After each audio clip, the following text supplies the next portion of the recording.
आज हमारे साथ पॉडकास्ट में मौजूद हैं आचार्य प्रमोद कृष्णम।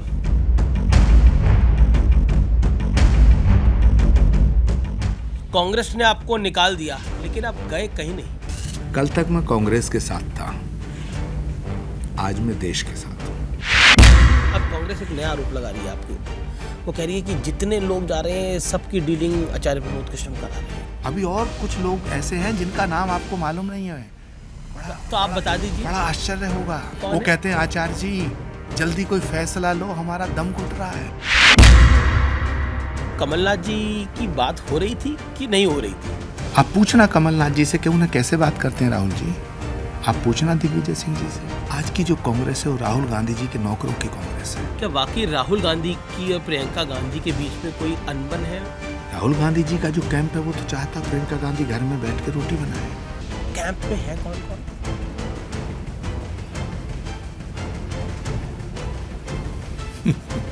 4 जून के बाद फिर एक बार एक आवाज सुनने को मिलेगी कि मैं नरेंद्र दामोदर दास मोदी।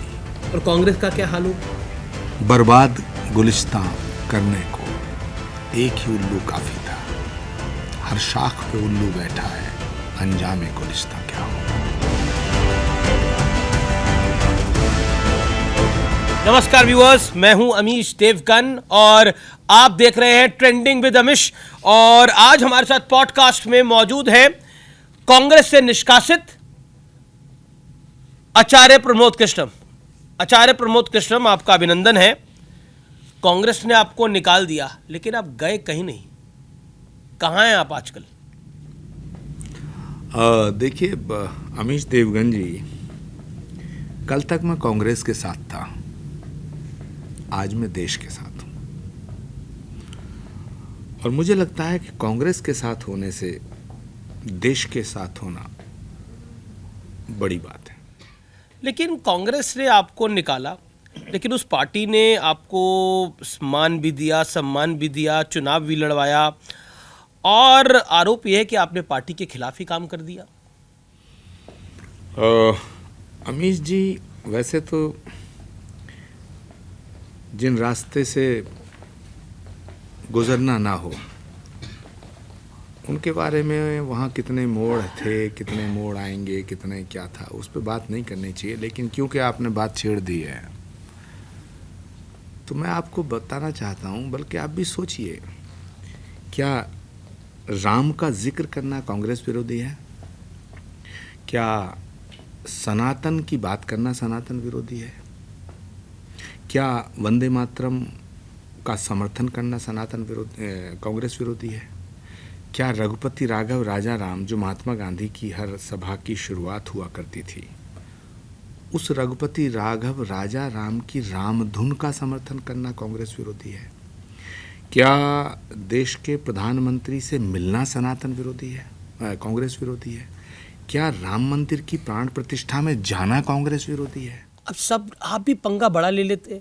कोई राम मंदिर कांग्रेस का नेता जा नहीं रहा था। बकायदा कांग्रेस एक ऐसी पार्टी थी जिसने नोट जारी करके बोला, एक प्रेस नोट आया था कि हम नहीं जाएंगे, और उसके कारण भी दिए थे। और आप राम मंदिर चले गए। देखिए, कांग्रेस पार्टी में बाकी भी तो नेता हैं, उनके लिए गांधी परिवार ज्यादा जरूरी है, राम थोड़ी जरूरी है उनके लिए। कांग्रेस में रहना है तो राम का कम नाम लेना पड़ेगा, क्या गांधी परिवार का नाम लेना पड़ता है ज्यादा? आप जो कह रहे हैं वो बहुत गंभीर बात सवाल है मेरा, ये बहुत गंभीर सवाल है और मैं गंभीरता से इसका उत्तर देना चाहता हूँ। मैं भी पहले यही सोचता था कि कांग्रेस पार्टी के अंदर कुछ लोग ऐसे हैं, कुछ नेता ऐसे हैं जिन्हें राम के नाम से चिढ़ है जी। कुछ नेता ऐसे हैं जो सनातन को मिटाने वालों का साथ दे रहे हैं। मैं पहले यही समझता था, यही सोचता था कि कांग्रेस में कुछ लोग ऐसे आ गए हैं, बाहर से आ गए हैं, जो महात्मा गांधी की आइडियोलॉजी से जिनका वास्ता नहीं है। मैं पहले यही सोचता था अमीश जी कि कांग्रेस में कुछ नेता हैं जो हिंदू विरोधी हैं, जो सनातन को मिटाना चाहते हैं, हिंदुत्व को मिटाना चाहते हैं। अच्छा, लेकिन मैं गलत था। अच्छा, मैं गलत था। जब राम मंदिर का निमंत्रण आया तो मैंने कांग्रेस के शीर्ष नेतृत्व को निवेदन किया, आग्रह किया, और मैंने ये कहा कि इसे मेरी सलाह भी मान सकते हैं आप। मैंने कहा कि भगवान राम का जो मंदिर है अयोध्या में, ये किसी एक पार्टी का नहीं है, ये भगवान का मंदिर है, ये भाजपा का नहीं है। और अगर इसका निमंत्रण आया है तो राम के निमंत्रण को स्वीकार करना चाहिए, उसे ठुकराना मत, ये मैंने कहा। लेकिन उसे ठुकराया गया। जब राम के निमंत्रण को ठुकराया गया तो मैंने सोचा कि मैं गलत था जो ये सोचता था कि कांग्रेस में कुछ लोग हैं जो राम विरोधी हैं। मेरी आंखें खुली कि ये तो पार्टी का जो नेतृत्व है यही राम विरोधी हो गया है। क्यों पर? तो जो राम विरोधी हो गया है, रामायण में लिखा है, जाके प्रिय न राम वैदेही तजिए ताहि कोटि वैरी सम यद्यपि परम सनेही। जो राम का नहीं है उसका साथ नहीं देना है। इसीलिए लेकिन कांग्रेस राम विरोधी कैसे हो गई? बापू तो चले गए, वो तो हे राम कहते हुए गए, और वो भी कहते थे रघुपति राघव राजा राम पतित पावन सीता नाम। अगर उस गांधी की विचारधारा पे भी चलना है तो राम को तो छोड़ा नहीं जा सकता। कांग्रेस में राम विरोध, सनातन विरोध क्यों आ गया? ये जो आरोप आपका भी है, अब तो आपके बाद तो ऐसा लग रहा है, आपने वो एक कहा था श्राप लगेगा, तो श्राप सा लगता हुआ दिख रहा है कि रोहन गुप्ता भी चले गए पार्टी छोड़कर, बीजेपी में उन्होंने ज्वाइन कर ली, गौरव वल्लभ ने भी पार्टी को छोड़ दिया, बॉक्सर विजेंद्र सिंह भी छोड़ के, बड़े अनेक नाम है, अशोक चौहान भी छोड़ के चले गए। मैं नाम लूँगा तो ये पूरा पॉडकास्ट निकल जाएगा। लेकिन अधिकतर लोग ये कह रहे हैं कि सनातन को गाली अब हम नहीं दे सकते थे। क्या मतलब घर वालों का भी प्रेशर हो जाता है लोगों के, नेताओं के ऊपर कि भाई अब आप कब तक रहेंगे वहाँ पर जहाँ पे राम और सनातन के बारे में ये सब कहा जा रहा है? अमीश जी, जब मैंने पहली बार ये कहा कि देखो, भारत की नई संसद का विरोध मत करो, ये भारत की संसद भाजपा की नहीं है, ये भारत की है। और मैंने ये भी कहा कि आप सनातन को मिटाने वालों का साथ मत दो, ये भी मैंने और पब्लिक फोरम पे भी कहा, और मैंने अंदर भी ये बात उठाई। उदयपुर में चिंतन शिविर हुआ था, तो उदयपुर का जब चिंतन शिविर हुआ तो पॉलिटिकल अफेयर्स कमेटी में मैं था। उसमें खड़गे जी थे, उसमें गुलाम नबी आज़ाद थे, उसमें कमलनाथ जी थे, भूपेश बघेल थे, प्रियंका गांधी जी थी, खुद सोनिया जी थी, जनार्दन द्विवेदी थे, शशि थरूर थे। तब खड़गे जी अध्यक्ष नहीं बने थे। तो उदयपुर चिंतन शिविर में मैंने जब बोला तो मैंने उसमें यही मुद्दे उठाए कि भाई आप भाजपा से लड़ो, भगवान राम से मत लड़ो। आप भाजपा का विरोध करो, भगवान राम का मत करो जी। जो मैंने ये बात कहनी शुरू की और मैंने कहा कि क्योंकि राम भारत की आत्मा है, राम के बिना भारत की कल्पना भी नहीं की जा सकती है। ये मेरे भाषण का सोनिया जी और प्रियंका जी क्या बोले उधर, खड़गे जी क्या बोले? सब चुप थे, लेकिन उसमें ही कुछ लोगों ने ये ठान लिया था। किन लोगों ने? जो वहाँ बैठे थे उन लोगों ने ये ठान लिया था कि अब आचार्य प्रमोद कृष्णम का जनगण मन करना है। आचार्य प्रमोद कृष्णम हर जगह राम की बात कर रहे हैं, सनातन की बात। कौन लोग हैं ये तो सारी दुनिया जानती है। मैं इसी पे तो आना चाह रहा था। पहले मैं सोचता था कि कांग्रेस में कुछ लोग ऐसे हैं जो राम विरोधी हैं, पहले मैं सोचता था कि कांग्रेस में कुछ लोग हैं जो हिंदू विरोधी हैं, लेकिन मैं गलत था। ये बात मुझे तब पता चली जब मैंने राम मंदिर के निमंत्रण को स्वीकार करते हुए और अयोध्या में मैं गया। जैसे ही मैं प्राण प्रतिष्ठा समारोह में गया, सम्मिलित हुआ, उसके बाद से मेरे खिलाफ षड्यंत्र शुरू हो गया। और वह षड्यंत्र जब मैं प्रधानमंत्री नरेंद्र मोदी को श्री कल्की धाम का शिलान्यास का निमंत्रण देने गया तो आग लग गई। इस तरह हो गया जैसे कोई बम फट जाता। अच्छा, जब आप राम मंदिर के दर्शन करने के लिए गए तो आपको लीडरशिप ने क्या बोला? कहा कि पार्टी लाइन के खिलाफ नहीं जाना चाहिए, जिस पर मैंने अपनी असहमति व्यक्त की। मैंने कहा कि मेरे लिए राम और राष्ट्र से बड़ा कुछ भी नहीं है। पार्टी लाइन के अलग नहीं जाना चाहिए, तो पार्टी लाइन अगर राम मंदिर के कोई दर्शन करने के लिए चला जाता है। अभी मैंने देखा कांग्रेस की एक प्रवक्ता है राधिका खेड़ा, वो भी अपनी माता जी के साथ राम के दर्शन के लिए गई। मैंने ट्विटर पे देखा, अब राम के दर्शन तो वो भी करके आई हैं, क्या करेंगे? अच्छा, उसके बाद कांग्रेस के कई नेता गए, सुप्रिया श्रीनेत जी गई, कांग्रेस की उत्तर प्रदेश की लीडरशिप गई, दीपेंद्र हुड्डा गए, सब राम के दर्शन करने के लिए गए। वहाँ पर कुछ हाय हाय भी हुई, मतलब ये नहीं है कि वहाँ पर कुछ तमाशा भी हो गया, उसकी कुछ भक्तों ने वहाँ पर बोला, कांग्रेस का विरोध करा, लेकिन वो भी गए दर्शन करने के लिए। देखिए, दीपेंद्र हुड्डा जी मेरे साथ गए थे रामलला का दर्शन करने के लिए। जी। उसके बाद जब प्राण प्रतिष्ठा का जो विषय आया तो मैंने ये बात साफ कर दी थी कि अगर राम मंदिर की प्राण प्रतिष्ठा में जाना, अयोध्या जाना गुनाह है जी। तो मैं ये गुनाह जरूर करूंगा। अगर इसकी सजा मुझे भुगतनी पड़ी तो मैं भुगतूंगा। और ये आपके टेलीविजन शो में भी मैंने कहा था एक बार, जब मुझे पार्टी से निष्कासित नहीं किया गया था, मगर मुझे लग रहा था।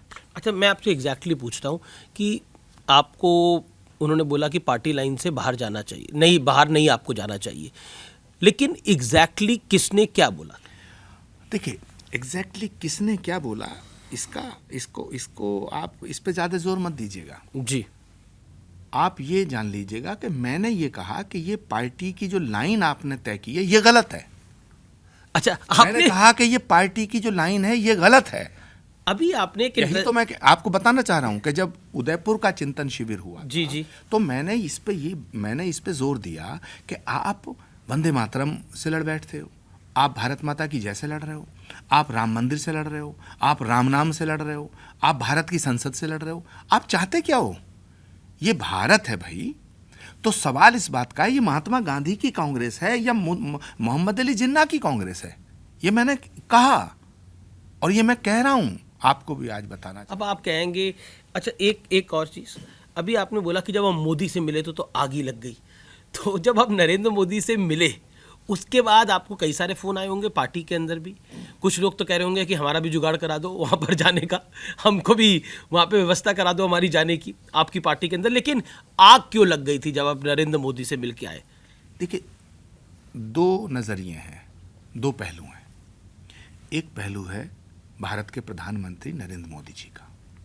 मैं नरेंद्र मोदी जी से मिला, मैंने उनसे ये कहा कि आप भगवान का अवतार जहाँ होगा श्री कल्कि के रूप में, उस धरा पर, उस पावन धरा पर उनके अवतार से पहले कल्कि धाम बनाने का हमने संकल्प लिया है।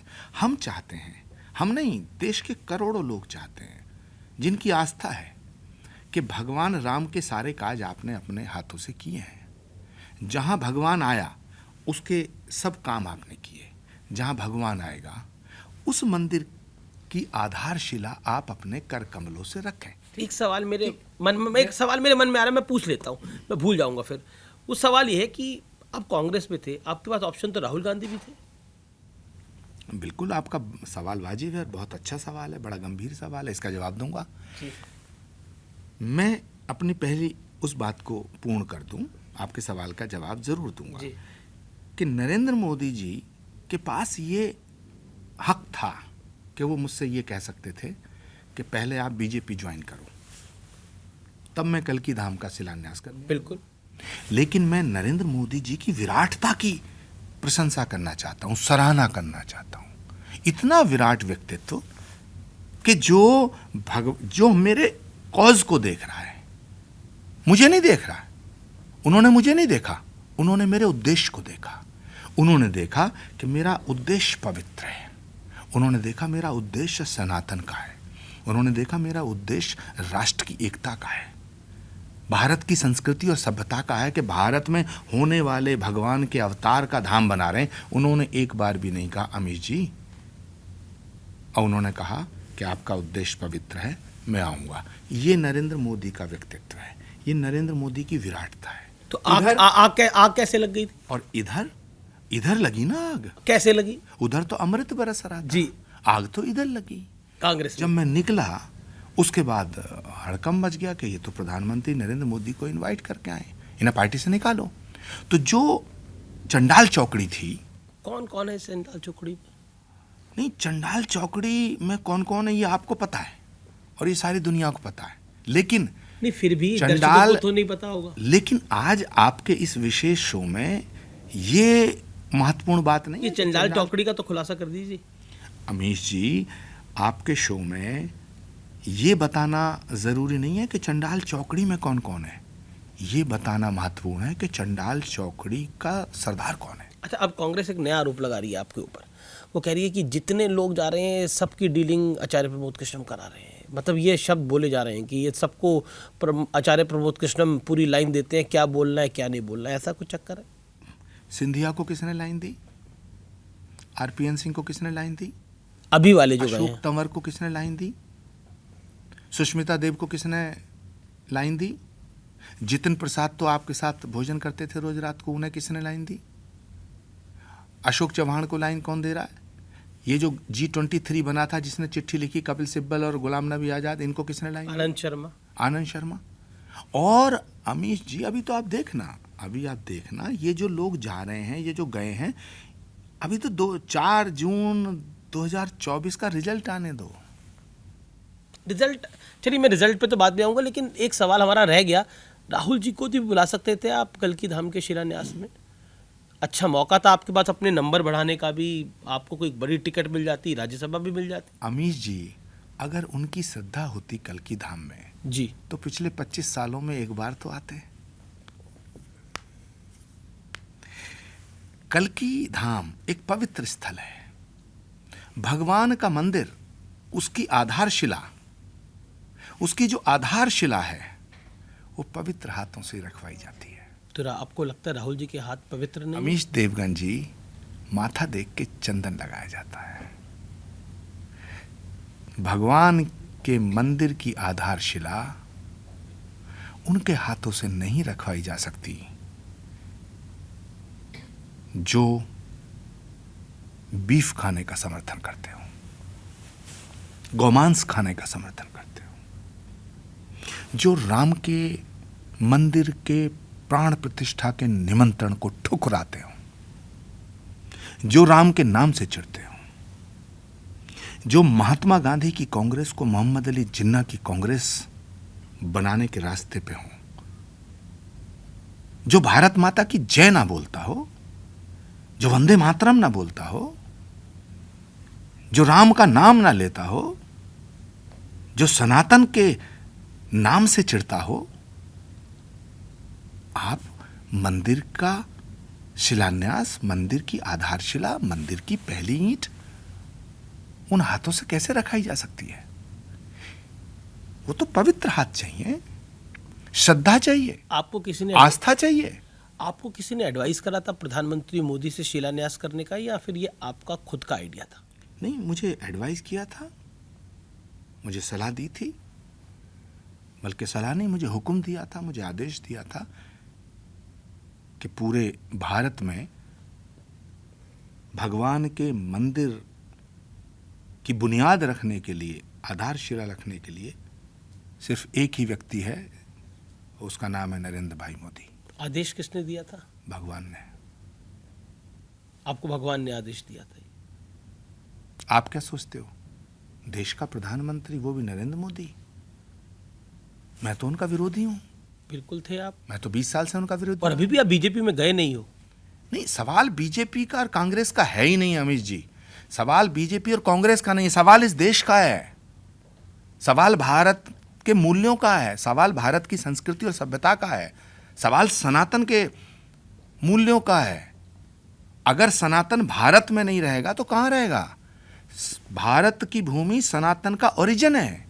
दुनिया के किसी भी धर्म का ओरिजिन भारत नहीं है, सनातन के ओरिजिन के भूमि के रूप में हम भारत की भूमि को नमन करते हैं। आप कह रहे हैं ठाकुर जी का आदेश था, ईश्वर का आदेश था कि नरेंद्र मोदी को बुलाओ। क्या नरेंद्र मोदी जी को कोई व्यक्ति बुला सकता है? देश के प्रधानमंत्री, वो भी नरेंद्र मोदी जी, उनको कोई एकदम आदमी जाकर के उन्हें मना सकता है? अच्छा कि नहीं, ये बताइए, इसमें आपको दैवीय चमत्कार नहीं दिखाई दे रहा? एक व्यक्ति जो 20 साल से नरेंद्र मोदी जी की आलोचना कर रहा है, उनके फैसलों की आलोचना कर रहा है, और वो व्यक्ति उस पल तक, जब नरेंद्र मोदी जी कल्कि धाम आए हैं, तब तक भी मैंने भाजपा ज्वाइन नहीं की थी, और अभी भी नहीं की। और जब नरेंद्र मोदी जी ने मेरा निमंत्रण स्वीकार किया, तब तो मैं कांग्रेस का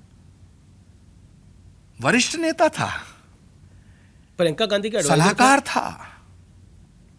ऑल इंडिया कांग्रेस कमेटी का सदस्य था। और अमित जी एक बात और मजेदार बताऊं आपको, इंटरेस्टिंग बात आज बताऊं जी जी। कि मेरे निष्कासन की चिट्ठी मुझे आज तक नहीं मिली। हमारे पास पहुंच गई थी। ट्विटर से पहुंची होगी। जी। असली चिट्ठी आपको भी नहीं, आपके पास क्यों पहुंचती? मेरे पास आनी चाहिए थी ना, मुझे नोटिस देना चाहिए था ना। मैं ऑल इंडिया कांग्रेस कमेटी का इलेक्टेड सदस्य हूं, मल्लिकार्जुन खड़गे जी का प्रस्तावक भी हूं, क्योंकि मैं दिग्विजय सिंह जी को कांग्रेस की अध्यक्षता के लिए चुनाव लड़ाने के लिए उनका प्रस्तावक बनने गया था। जब कांग्रेस की अध्यक्षता का चुनाव हो रहा था तो मैं दिग्विजय सिंह जी के घर पहुंचा। मैं ये चाहता था कि राजा साहब कांग्रेस के अध्यक्ष के पद का चुनाव लड़ें। उन्होंने मुझे खुद कहा था, मैं उनका प्रस्तावक बनने के लिए गया था। उन्होंने मुझसे कहा कि नहीं, खड़गे जी का प्रस्तावक बनना है। तो मैंने विरोध किया कि ये ठीक नहीं होगा कांग्रेस के लिए।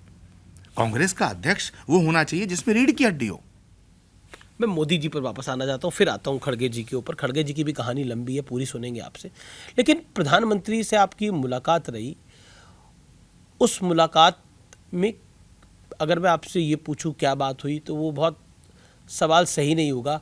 लेकिन आपको नरेंद्र मोदी, क्योंकि मैं कई बार आपकी बातों को सुन चुका हूँ, क्या नरेंद्र मोदी आपको वाकई, आपको लगता है जैसे आपने बोला कि ये ईश्वरीय शक्ति थी कि नरेंद्र मोदी वहाँ पर आए, क्या आपको नरेंद्र, क्योंकि आप खुद आध्यात्मिक बहुत हैं, अध्यात्म को समझते हैं, नरेंद्र मोदी की शख्सियत को देखकर आपको क्या महसूस होता है? अमीश जी, नरेंद्र मोदी जी की शख्सियत और उनके व्यक्तित्व को देख के मुझे क्या महसूस होता है, ये तो बहुत छोटा सवाल है। बड़ा सवाल ये है, बड़ी बात ये है कि नरेंद्र मोदी जी श्री कल्की धाम का शिलान्यास करने आए कैसे। ये किसी व्यक्ति के पुरुषार्थ का परिणाम नहीं हो सकता है, ये दैवीय संयोग है। मैं आपसे पूछना चाहता हूं, आपको आज एक चैलेंज देता हूं। मैं मानता हूं कि आप बहुत बड़े पत्रकार हैं, और आप हैं, मानता क्यों, सारी दुनिया मानती है, आपको करोड़ों लोग देखते हैं। इस देश में बहुत बड़े बड़े नेता हैं जिन्हें देश की आधी आबादी जानती तक नहीं, लेकिन आपको कश्मीर से कन्याकुमारी तक, आप कहीं भी चले जाइए, आपको लोग पहचानते हैं। इस देश में कोई नेता, इस देश में कोई पत्रकार, इस देश में कोई ब्यूरोक्रेट, इस देश का कोई इंडस्ट्रिस्ट, अगर आपको ये मिल जाए और वो कहे कि आचार्य प्रमोद कृष्णम और नरेंद्र मोदी जी की मुलाकात मैंने कराई, तो मैं सार्वजनिक जीवन से संन्यास ले लूंगा। ये दैवीय संयोग है। मेरे मन में भाव आया, मैंने गलत नहीं कहा, मैंने मजाक नहीं कहा कि मुझे आदेश दिया, मुझे वाकई परमात्मा की तरफ से इशारा हुआ। और मुझे ये भी हुआ कि भाई अगर आप प्रधानमंत्री को अप्रोच करेंगे तो वो आएंगे। नवरात्र के दिन चल रहे हैं, मैं मां भगवती को साक्षी रख के ये बात कहना चाहता हूं। और मैंने प्रयास किया, प्रधानमंत्री जी ने मुझे बुलाया, जबकि आप कांग्रेस के नेता थे। प्रधानमंत्री जी ने मुझे बुलाया, मेरा सम्मान किया, और प्रधानमंत्री जी ने मेरी बात को सुना। मैंने जैसे ही उनसे कहा कि हम चाहते हैं आपके हाथों से ये शिलान्यास हो, उन्होंने पहले ही सेकंड में ये कहा कि मुझे आपका निमंत्रण स्वीकार है। ये कैसे संभव है? और मैं अमीश देवगन जी आपसे बता देना चाहता हूं, मैं जीवन में कभी प्रधानमंत्री से मिला नहीं। उससे पहले जब वो मुख्यमंत्री नहीं थे तब भी नहीं मिला, हालांकि वो सार्वजनिक जीवन में थे। बीजेपी के बहुत से लोगों से मैं बहुत बार मिला हूं। कल्याण सिंह जी हमारे कल्की धाम में कई बार आए, और भी कई बीजेपी के नेता आए, विश्व हिंदू परिषद के नेता आए, आरएसएस के लोग भी आते थे। मगर नरेंद्र मोदी जी से जब वो मुख्यमंत्री थे तब भी, और 9 वर्ष प्रधानमंत्री के हो गए, मैं कभी नहीं मिला नरेंद्र मोदी जी से। तो ये जो सब कुछ है, ये बिना दैवीय कृपा के नहीं हो सकता। तो नरेंद्र मोदी पे भी कोई दैवीय कृपा है आपको लगता है? निसंदेह, एक क्षण भी नहीं सोच रहा मैं इसका उत्तर देने के लिए। वो एक्स्ट्राऑर्डिनरी पर्सन है। क्यों? उन पर भगवान की कृपा है। क्योंकि अमीश, आपको मैं बताऊं कि बिना दैवीय कृपा के इतने बड़े फैसले व्यक्ति कर नहीं सकता। और मैं आज आपसे फिर कहना चाहता हूं, देश का प्रधानमंत्री बीजेपी के भी कई रहे, कांग्रेस के बहुत रहे, नॉन बीजेपी नॉन कांग्रेस के भी रहे, कोलिशन गवर्नमेंट के भी प्राइम मिनिस्टर रहे और प्रचंड बहुमत के भी प्राइम मिनिस्टर रहे। लेकिन जो फैसले नरेंद्र मोदी जी ने किए हैं, वो फैसले इस बात का प्रमाण है, सबूत है कि उन पर कोई ईश्वरीय कृपा है। अमीश देवगन कोई देश का प्रधानमंत्री होता, राम मंदिर का निर्माण इस तरह से हो नहीं सकता था जिस तरह से हुआ। राम मंदिर की प्राण प्रतिष्ठा हो नहीं सकती थी जिस तरह से हुई। और माफ करना, धारा 370 हट नहीं सकती थी अगर देश का प्रधानमंत्री नरेंद्र मोदी ना होता।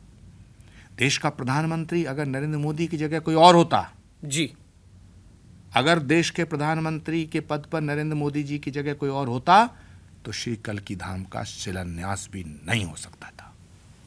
ये बहुत बड़ी बात आप बोल रहे हैं। लेकिन जिस नरेंद्र मोदी की आप तारीफ कर रहे हैं, उन पे दैवीय कृपा मान रहे हैं, कुछ लोग उनको डंडे मारना चाह रहे हैं, कुछ लोग उनको जेल भेजना चाह रहे हैं। बोला कि जब हम 4 जून को नतीजा आएंगे उसके बाद हम ये सब करेंगे। देखिए, मीसा भारती ने हाल फिलहाल में ही बोला है कि जेल भेजेंगे नरेंद्र मोदी को हम। देखिए अमीश, पहली बात यह है कि मैं नरेंद्र मोदी जी की तारीफ नहीं कर रहा हूं, मैं जो सच है वो बयां कर रहा हूं। तारीफ करना और बात है। मैं नरेंद्र मोदी अब जी सत्य रख रहे हैं के भीतर जो मुझे दिखाई दिया, और सिर्फ दिखाई नहीं दिया, जो उन्होंने प्रमाणित किया। 370 हवा में नहीं हट गई, राम मंदिर हवा में नहीं बन गया, प्राण प्रतिष्ठा हवा में नहीं हो गई, कल्की धाम का शिलान्यास हवा में नहीं हुआ, 3 तलाक हवा में नहीं हटा। ये वो फैसले हैं जिन्हें आम व्यक्ति नहीं ले सकता, और इसीलिए ये फैसले 70 साल से इंतजार करते रहे। दूसरा सवाल, आप कह रहे हैं कि वो नरेंद्र मोदी जी को लोग मारना चाहते हैं, नरेंद्र मोदी जी को लोग जेल भेजना चाहते हैं। बोला गया, विपक्ष के नेता बोल रहे हैं। ये वो देश है जहां भगवान राम को भी कटघरे में लोग खड़ा करते हैं। ये वही देश है और ये वही लोग हैं जिन्होंने राम के अस्तित्व को मानने से मना कर दिया था। ये वही लोग हैं जिन्होंने राम के वजूद को नकार दिया था। ये वही लोग हैं जो आज तक अयोध्या नहीं गए। ये वही लोग हैं जो कहते थे कि राम इस महल में कौन से कमरे में पैदा हुए, हाउ कैन यू से। ये वही लोग हैं तो जिन्होंने राम को नहीं माना, वो नरेंद्र मोदी को क्या मानेंगे। दुर्योधन ने भी कृष्ण को बांधने के लिए आदेश दिया था। महाभारत साक्षी है, हमारे शास्त्र, प्राचीन इतिहास, और प्राचीन नहीं, ancient history, medieval history, modern history साक्षी है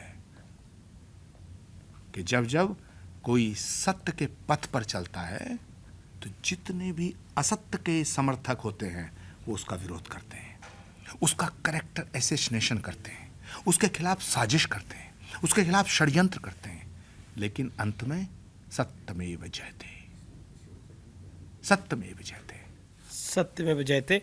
लेकिन आपने चंडाल चौकड़ी की कांग्रेस की बात करी थी। ये जो घोषणा पत्र आया है कांग्रेस का, इसके अंदर एग्जैक्टली वही लाइनें हैं जो 1936 के मुस्लिम लीग के घोषणा पत्र में थी। शब्दशः ना भी हो, लेकिन मिलती जुलती हैं।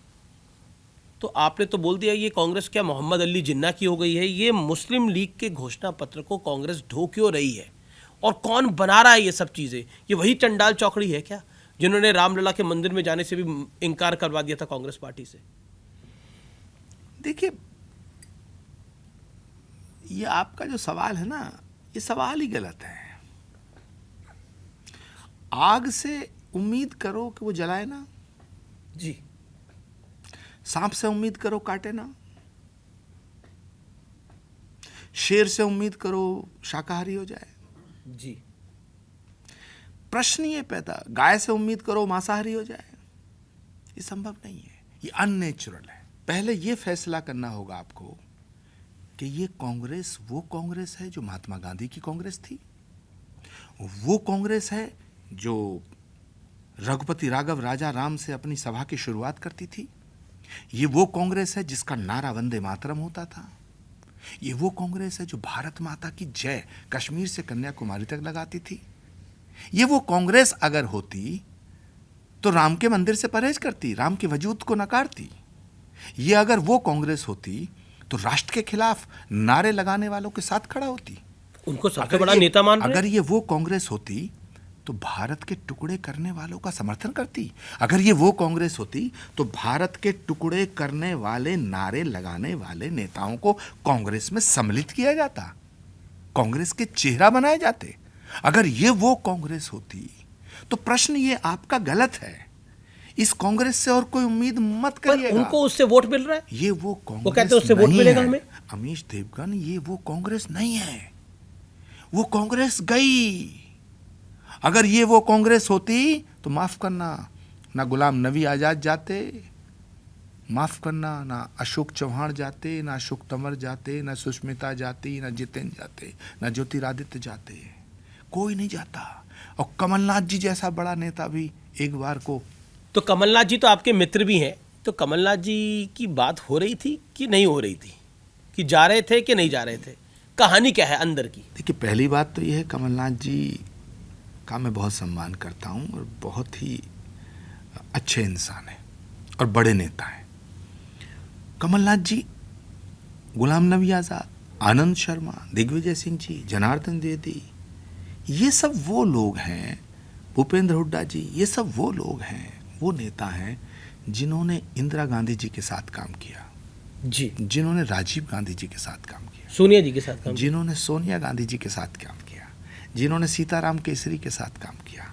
और अमीश जी, ये वो लोग हैं जिन्होंने राहुल गांधी को अपना नेता माना, जिन्होंने राहुल जी की दादी के साथ काम किया, पिताजी के साथ काम किया, माँ के साथ काम किया।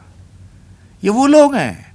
और जिन्होंने राहुल गांधी जी को उंगली पकड़ के चलना सिखाया, ये वो लोग हैं। जब राहुल गांधी जी बचपन में उंगली पकड़ के चलते थे तभी भी इंदिरा जी के घर जाते थे। ये राजीव जी के मित्र हैं, संजय गांधी के मित्र हैं, और इन्होंने राहुल जी को नेता माना। लेकिन राहुल जी ने इन्हें कभी अपने बाप का, अपनी दादी का, अपने चाचा का, अपनी माँ का मित्र नहीं माना। उन्होंने इनकी बेइज्जती की है। अकेले में पूछना, आप पूछना कमलनाथ जी से कि उन्हें कैसे बात करते हैं राहुल जी। आप पूछना दिग्विजय सिंह जी से कैसे बात करते हैं, आपने देखा होगा। उनका तो सब सार्वजनिक रूप से वीडियो वायरल हुआ, कमल हाउ आर यू। हमारी भारत की संस्कृति ये नहीं है। कमलनाथ काफी बड़े हैं राहुल गांधी से। नहीं, सवाल काफी बड़े का नहीं है, उम्र में भी बड़े। मेरे पिताजी के साथ अगर कोई रहा है, मैं उसका सम्मान करूंगा। मैं एक सिद्ध पीठ का, श्री कल्की पीठ का पीठाधीश्वर होने के नाते मुझे अगर पता चलता है कि ये मेरे माँ के साथ के लोग हैं, मेरे पिता के साथ के लोग हैं, मेरे चाचा के साथ के लोग हैं, या मेरे गुरु के साथ के लोग हैं, तो मैं। पर ये लोग रिएक्ट क्यों नहीं करते? ये भारत की संस्कृति है, इतना कड़वा घूट करते होंगे। हाँ, इतना कड़वा घूट क्यों लोग पी लेते हैं जब सम्मान नहीं मिलता, लेकिन तब भी बने रहते हैं? ये एक यक्ष प्रश्न है, लेकिन कब तक बने रहेंगे? जब मैंने ये बात उठाई थी तो आज जो वही बात कह रहे हैं, आज गौरव वल्लभ, रोहन गुप्ता, बाकी सब लोग जो आज कह रहे हैं, विभाकर शास्त्री, आपको मालूम है लाल बहादुर शास्त्री जी के पोते हैं विभाकर शास्त्री। वो लाल बहादुर शास्त्री जिसकी ईमानदारी में कोई मिसाल नहीं दुनिया में, देश का प्रधानमंत्री भी अपनी तनख्वाह से गुजारा करता था। कितने किस्से उनके। वो लाल बहादुर शास्त्री के पोते विभाकर शास्त्री भी बीजेपी ज्वाइन कर गए, और उन्होंने भी जब पार्टी छोड़ी तो यही कहा कि यहाँ सम्मान नहीं है। अभी और करेंगे, अभी और कुछ लोग ऐसे हैं जिनका नाम आपको मालूम नहीं है। बड़ा तो आप बता दीजिए, बड़ा आश्चर्य होगा। आप बता दीजिए। मुझसे बात होती है उनकी, वो कौन कहते हैं आचार्य जी जल्दी कोई फैसला लो, हमारा दम घुट रहा है। तो कौन है ऐसे लोग? एक एक करके देखते जाइए, थोड़ा आइडिया तो दीजिए। बहुत लंबी लिस्ट है। अच्छा, एक बात बताइए, आप इतना कांग्रेस के अंदर रहे और मीटिंग भी होती होगी, ये स्ट्रैटेजी बनती है कांग्रेस पार्टी के अंदर या कोई स्ट्रैटेजी बनती नहीं है? एक्चुअली कांग्रेस एक ऐसी पार्टी थी जो देशभक्त नेताओं की पार्टी थी। आज की जो कांग्रेस है वो राहुल गांधी जी के नौकरों की कांग्रेस है। अब बड़े नेता नौकरों की नौकरी कैसे करें? This is $1 million question. ये है असली कारण जिसे कोई नहीं कह रहा है। मैं जब पार्टी के भीतर था तो मैंने 5 पॉइंट उठाए, 5 बातें। पहला, भाई राम का विरोध मत करो, ये देश राम का है।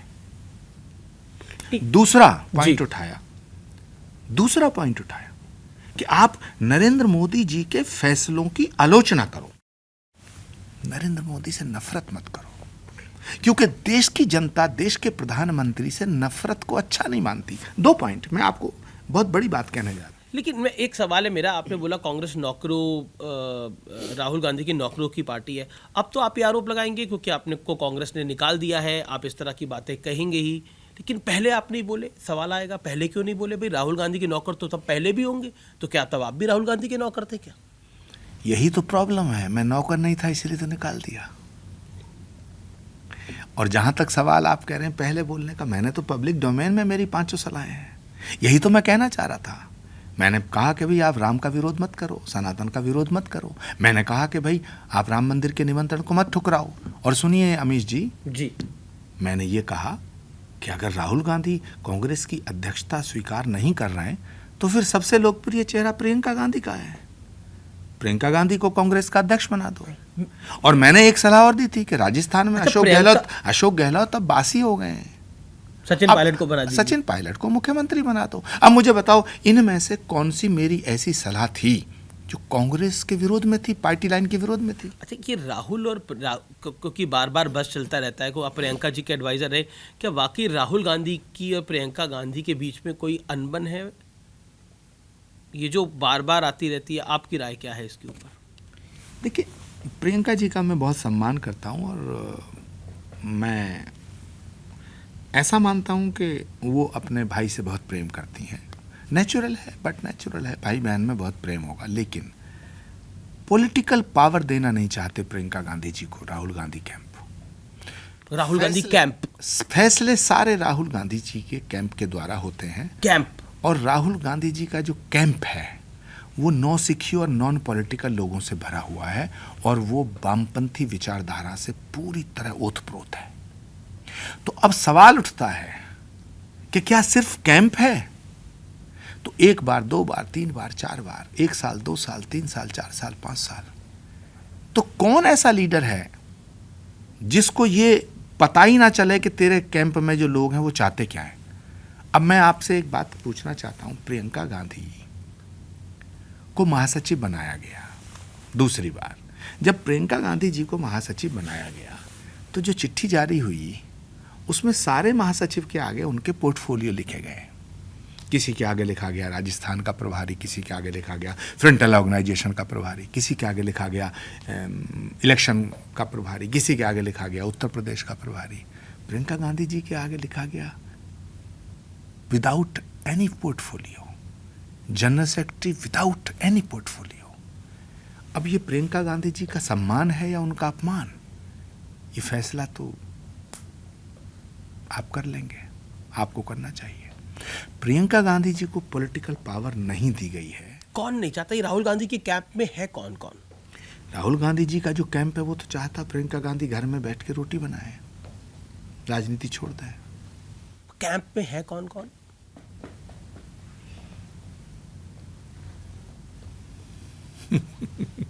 बताइए। वो लोग इतने महत्वपूर्ण भी नहीं है कि अब मुझे उनके नाम लेने चाहिए। फिर भी 4 नाम 5 नाम, लेकिन जो भी है वही फैसला कर रहे हैं इस चुनाव कौन लड़ेगा कौन नहीं। वही चंडाल चौकड़ी है जिनके बारे में गौरव वल्लभ, वही चंडाल चौकड़ी। गौरव वल्लभ ने बोला वो जो साइन करे हुए आते हैं ना, वो जो साइन करे हुए दस्तखत करने के लिए लोग आते हैं, जो टिकट बंटवारे के टिकट बट के आती हैं, और जो आपको फॉर्म, जो आपको कागज़ मिलता है किसको कौन सी सीट मिली है, उसके नीचे जो साइन होता है ना, कह रहा है उस व्यक्ति को पूछ लो उत्तर प्रदेश में उसको 5 लोकसभा क्षेत्रों के नाम नहीं पता होंगे। उन्होंने एक इशारा करा कि एक नेता तो ऐसे हैं जो कि जिनको पब्लिक पॉलिटिकल लाइफ के बारे में कुछ पता ही नहीं है, जो जिन्होंने राम मंदिर का नोट बना के लिख दिया था। एक्चुअली गौरव वल्लभ जो बात कर रहे हैं वो केसी वेणुगोपाल और जयराम रमेश की कर रहे हैं, और वो सही कह रहे हैं। और एक और मैं इंटरेस्टिंग बात बताऊं कि जो राहुल गांधी जी का जो ये चौकड़ी है, ये जो सारे फैसले कांग्रेस के लेते हैं, कांग्रेस के सारे फैसले यही लेते हैं, और ये फैसला करते हैं कि कौन व्यक्ति कहां से चुनाव जीतेगा, उसका फैसला ये करते हैं जो कभी चुनाव नहीं लड़े। और सुनो, ना ये चुनाव लड़ना चाहते। तीसरी बात सुनो, अगर इन्हें कहीं पार्षदी का चुनाव लड़ा दिया जाए तो ये उसमें भी नहीं जीत सकते। क्यों? क्योंकि ये कहां रहते हैं किसी को पता ही नहीं, ये कहां से प्रकट होते हैं ये किसी को नहीं पता। मुझे आप बताइए, मैं गंभीर बात कर रहा हूं कि कांग्रेस पार्टी की जो बर्बादी पिछले 12-13 सालों में हो रही है, तो भाई कांग्रेस पार्टी की बर्बादी का जिम्मेदार कौन है? आचार्य प्रमोद कृष्णम? नहीं, फैसले मैं नहीं ले रहा था। कौन है? ये सवाल उठेगा नहीं उठेगा? तो फैसले जो ले रहे थे, पर अब तो वो तो जिम्मेदार, उनको उनकी जिम्मेदारी तय होनी चाहिए। आ गए। आपने तो सीताराम केसरी को भी देखा आपने। अच्छा, ये किस्सा क्या था सीताराम केसरी वाला कि हमें सुनने में आया, पढ़ने में आया कि उनको उठाने वालों में आप भी थे, जिन्होंने उनको रवाना करा सीताराम जी को? देखिए, जब नरसिम्हा राव जी के समय में सीताराम केसरी जी कांग्रेस के अध्यक्ष बने, तो उन दिनों सोनिया जी एक्टिव पॉलिटिक्स में नहीं थी जी। 1996 में नरसिम्हा राव की सरकार गई और 145-142 के करीब सांसद आए। उसके बाद सीताराम केसरी जी अध्यक्ष बने।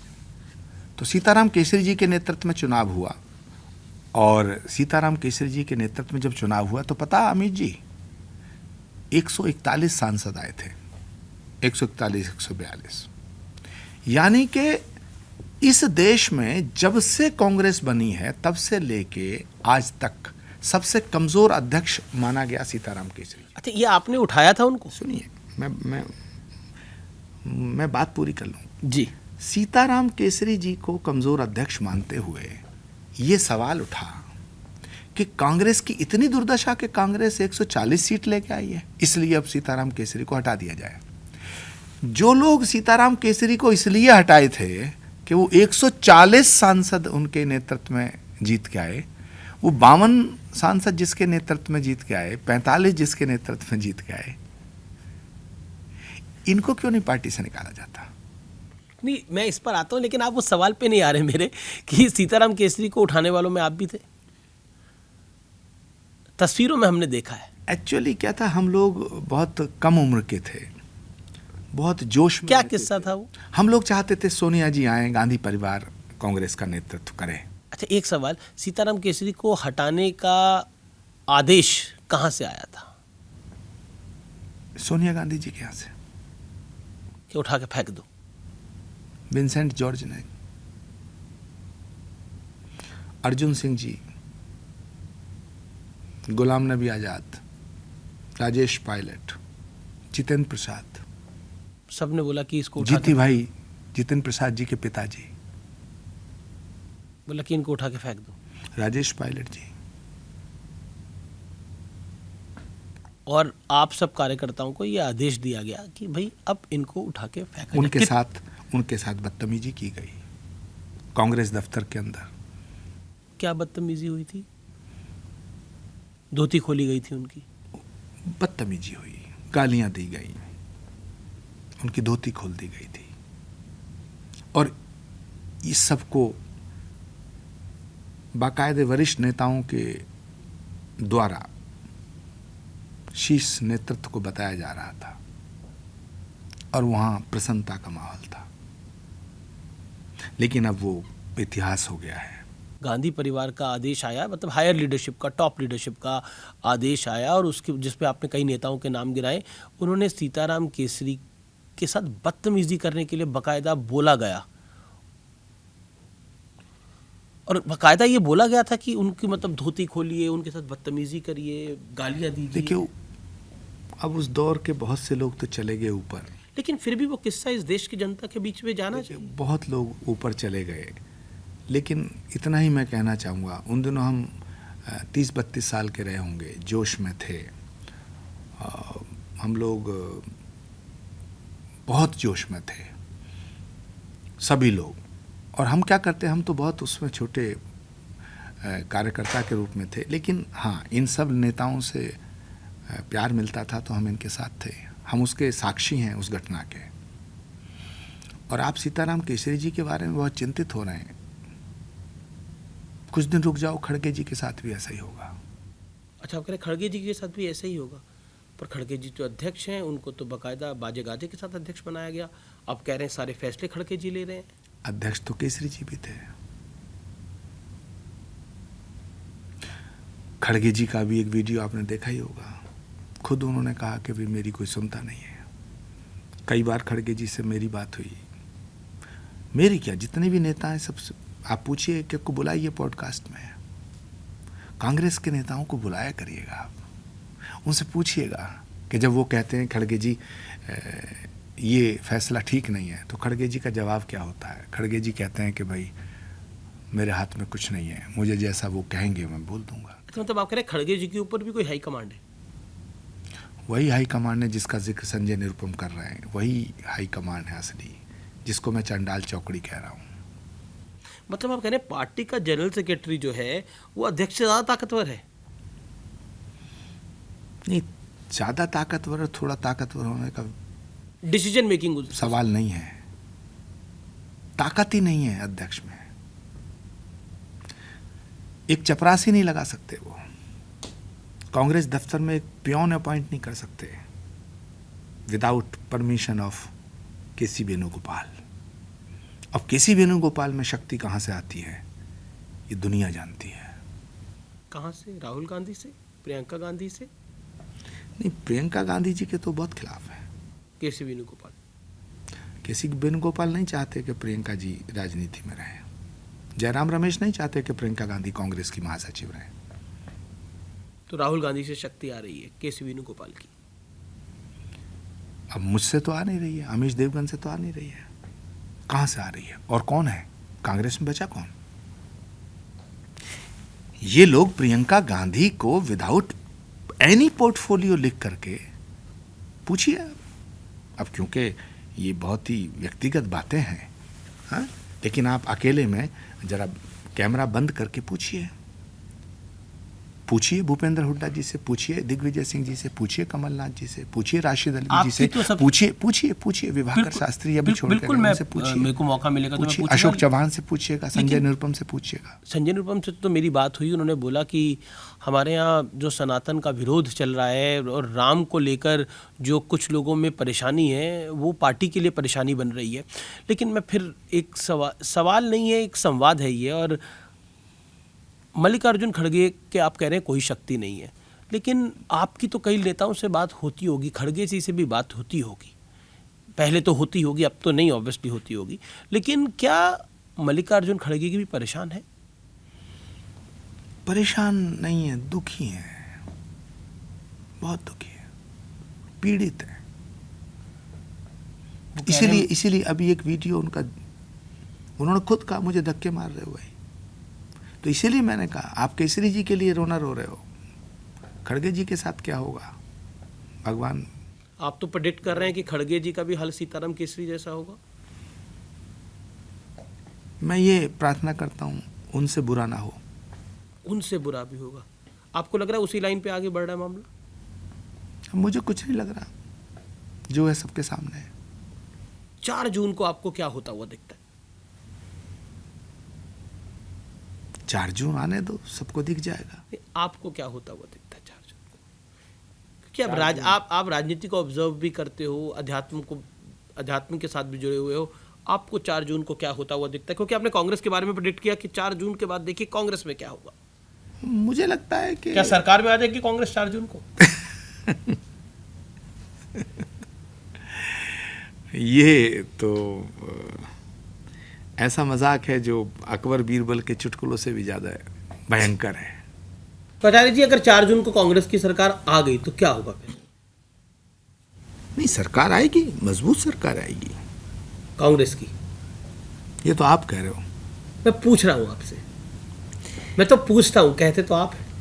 4 जून के बाद फिर एक बार एक आवाज़ सुनने को मिलेगी कि मैं नरेंद्र दामोदर दास मोदी तीसरी बार भारत के प्रधानमंत्री की शपथ लेता हूँ। 4 जून के बाद। और कांग्रेस का क्या हाल होगा?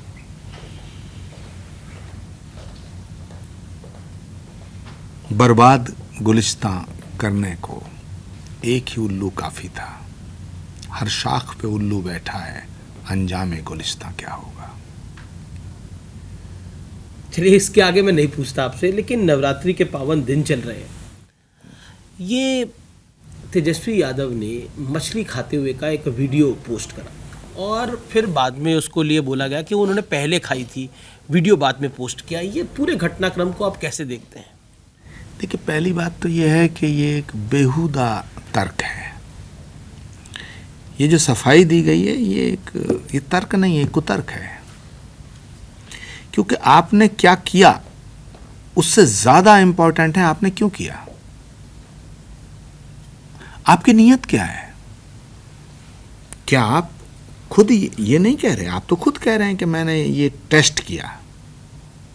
नवरात्र जब से शुरू होते हैं, नवरात्र के दिनों में आप ममता बनर्जी से पूछिए कि नवरात्र में वो मांसाहार करती हैं क्या, वो भी मना करेंगी। अखिलेश यादव जी से पूछिए और नेताओं से पूछिए। जो लोग नॉनवेज खाते हैं, नॉनवेज खाना ना खाना ये अपनी पसंद की बात है, लेकिन नवरात्र में हिंदू नॉनवेज नहीं खाता। फिर ये वीडियो बना के फायदा क्या हुआ? नवरात्र में वेस्ट बंगाल में सबसे ज़्यादा मछली खाई जाती है, लेकिन नवरात्रों में वहाँ भी मछली नहीं खाते हिंदू लोग, क्योंकि श्रद्धा का विषय, आस्था का विषय है। मैंने तो आपको कहा, आप पूछिए ममता दीदी से कि आप नवरात्र में मछली खाती हैं। मुझे लगता है वो एकदम मना कर देंगी, क्योंकि जहाँ तक मेरी जानकारी है नवरात्र में वो भी मछली नहीं खाती। ये जो वीडियो डाला गया है, इससे पहले भी एक वीडियो डाला था, ये जो वीडियो थे। डाला गया है ये इसलिए डाला गया है कि हम सनातन की मान्यताओं को कुछ नहीं समझते, हम सनातन धर्म को कुछ नहीं मानते, हम हिंदू धर्म को कुछ नहीं मानते। हम सबसे ऊपर हैं, हमारा कोई कुछ नहीं बिगाड़ सकता। हिंदुओं, सनातन धर्म को मानने वाले, तुम्हें हम ठोकर पे मारते हैं, तुम्हारी आस्था का अपमान करेंगे, हम जान के खाएंगे। जहाँ तक सवाल है ये कहने का कि नवरात्र के एक दिन पहले डाला गया, गलत बात है। वो बनाया 8 तारीख को है, डाला 9 तारीख हो गया है, जिस दिन पहला नवरात्र। पहले नवरात्र में और नवरात्र के दिनों में तो कसाई भी थोड़ी शर्म करते हैं, जिनका धर्म से लेना देना नहीं है हिंदू धर्म से, लेकिन वो भी आड़ रखते हैं, सम्मान करते हैं, और करना चाहिए। भारत भावनाओं का देश है। हम अपने ईद के दिन, रमज़ान जब शुरू होता है, हम भी लिहाज करते हैं अपने मुसलमान भाइयों की, उनके अकीदे का, उनकी अकीदत का। ये कैसे हिंदू हैं? ये कैसे हिंदू हैं? और फिर ये कहते हैं कि बीजेपी सर्टिफिकेट बांट रही है। अरे सवाल बीजेपी का थोड़ी है, तुम्हारे कर्म कैसे हैं? तुम नवरात्र में मछली खाते हुए, मांस खाते हुए, अरे बकरा काटना शुरू कर दो, छोड़ो ना अपना धंधा, बड़ी सी छुरी लो और काटना शुरू कर दो। किसने रोका है?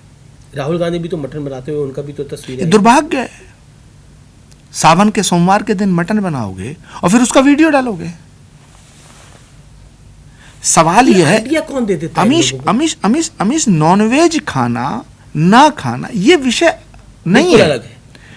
हिंदू कम्युनिटी, हिंदू धर्म को मानने वाले लाखों करोड़ों लोग हैं जो नॉनवेज खाते हैं, खाएं, लेकिन माफ करना, मुझे कोई ऐसा हिंदू नहीं मिला है, मुझे तो नहीं मिला।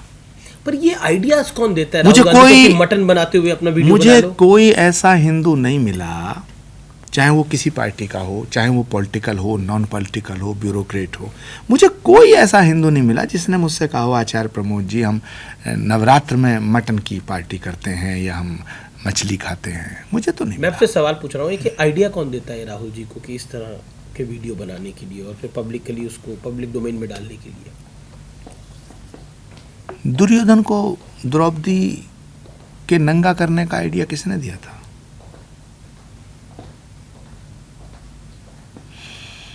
ये जो मुंबई पे हमला हुआ आतंकवादियों ने किया, इसके आइडिया कौन देता था?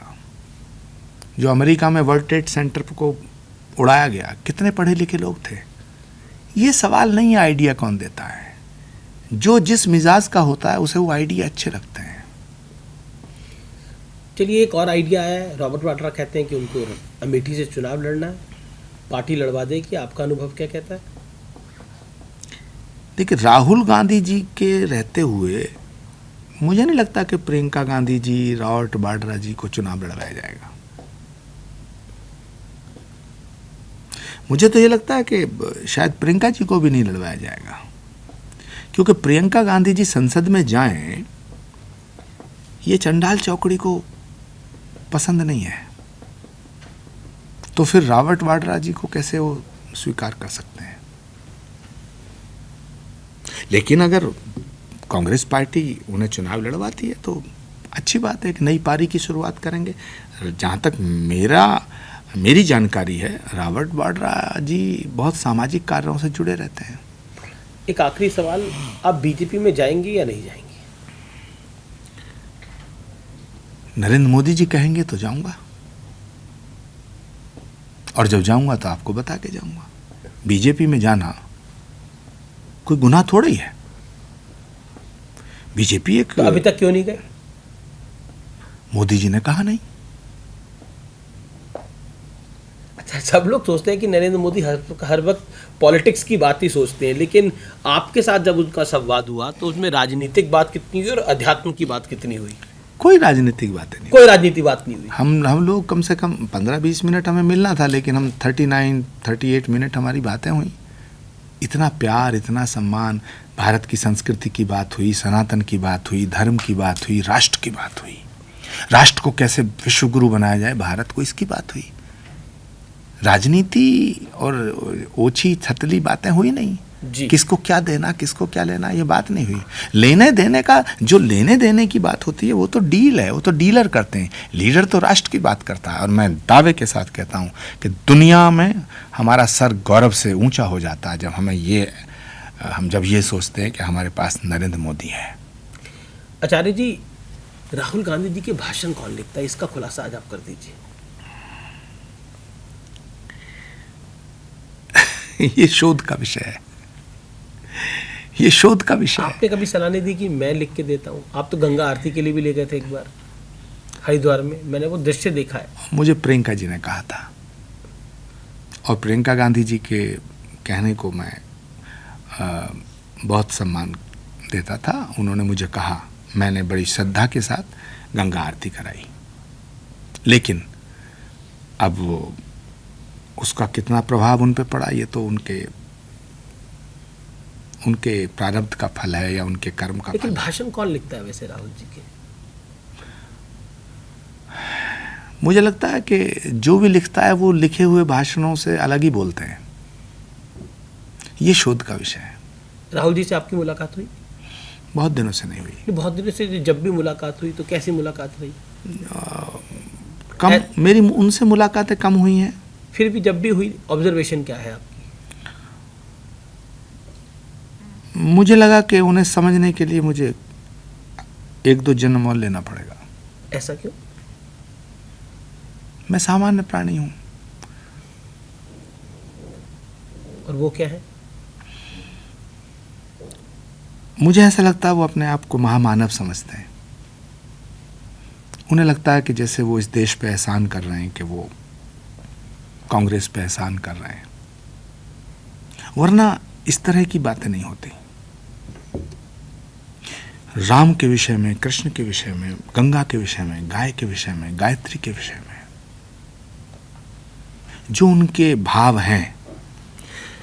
अमीश देवगन, कभी आपने उनके मुंह से, उनके भाषण में कभी आपने सुना है कि वो राम राम कहते हों?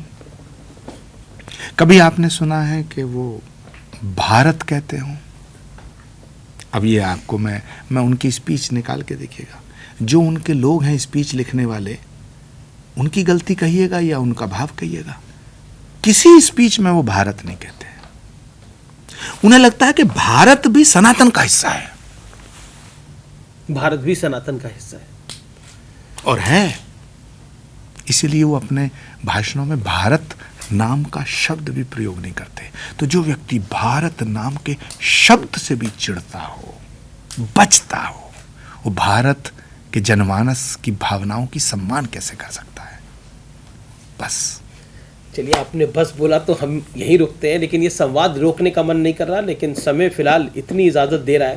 लेकिन आप ट्रेंडिंग विद अमिश में आए, आपने अपनी बात को रखा, आपने देश की बात को रखा, आपने राष्ट्र की बात को रखा, सनातन की बात को रखा, वो बहुत महत्वपूर्ण है, और कई खुलासे भी करें। बहुत बहुत शुक्रिया आचार्य प्रमोद कृष्णम आपका। धन्यवाद अमिश जी, मुझे आपने बुलाया।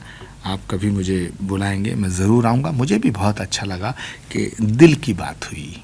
प्रधानमंत्री जी मन की बात करते हैं, लेकिन अमीश देवगन ट्रेंडिंग विद अमीश के साथ दिल की बात हुई है। चलिए, बहुत बहुत आपका अभिनंदन, बहुत बहुत धन्यवाद। Thank you Amish ji.